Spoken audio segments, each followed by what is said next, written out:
यो बेलै नभइकन इन्जिन बनाउनु पर्ने बेला भयो है हाम्रो दाइको आज। एकदमै किनेदेखि दाइले हाम्रोमा अविरल सर्भिसिङ गर्नुभएको थियो। बिचमा चाहिँ दाइ कहाँ छ्यास छुस यसो वरिपरिका लोकल वर्कसपमा जानुभयो कि गर्नै नजाने ठाउँमा जानुभयो थाहा भएन। दाइको चाहिँ यो बाइक 2022 को बाइक हो। यो चाहिँ इन्जिन बनाउनु पर्ने बेला अझै भएको थिएन, तर दाइ चाहिँ यताउति गएर बिचमा धेरै टाइम हामीसँग हराउनु भएको थियो। त्यो बेलामा चाहिँ जापाती लोकल सामान हालेर या त केही गरेर उहाँको चाहिँ इन्जिन पतन भएछ। फेरि दाइलाई हामीसँगै ट्रस्ट लागेर दाइ हाम्रोमा आउनुभयो। अब यो बाइक कस्तो बन्छ, कसरी बनाउँछौँ, हामी इन्जिनदेखि लिएर सबै कुराहरू बनेपछि दाइको रिभ्यू फेरि एकदम सुन्छौँ है त।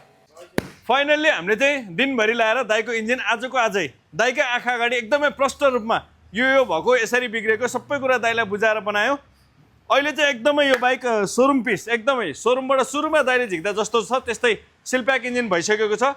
कस्तो भयो दाइले चढेर हेरिसक्नु भएको छ। अब सानो छोटो मिठो दाइलाई लिउँ। हेलो दाइ। दाइ यो बाइक कस्तो भयो, तपाईँले चढेर भयो नि हेरिसक्नु भयो, कस्तो भयो त्यस्तो जस्तोको त्यस्तै भनिदिनुहोस् त। होइन एकदम राम्रो भएको छ।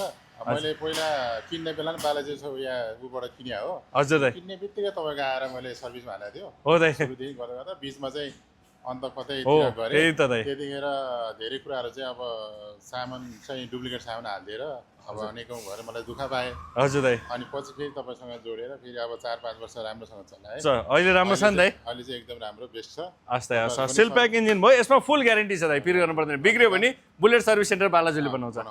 अब तपाईँहरू पनि कोही अब चाहनुहुन्छ भनेदेखि बुलेट सर्भिसलाई सम्झिनु होला, एकदम राम्रो सर्भिस छ। हस् दाइ, धन्यवाद दाइ। भन्दा पनि जेन्यु सामान चाहिँ यहाँ पाइन्छ। हो तपाईँहरूलाई पनि यस्तै राम्रो इन्जिन बनाउनुपर्छ, यस्तै राम्रो सर्भिस चाहिन्छ भने प्लिज 1 and only 1 देशकै नम्बर 1 बुलेट सर्भिस सेन्टर बालाजुमा आएर दाइले यस्तै एकदमै राम्रो इन्जिन बनाएर फुल ग्यारेन्टीको साथ आनन्दले चल्न सक्नुहुन्छ है त। हजुर हस् त हजुर।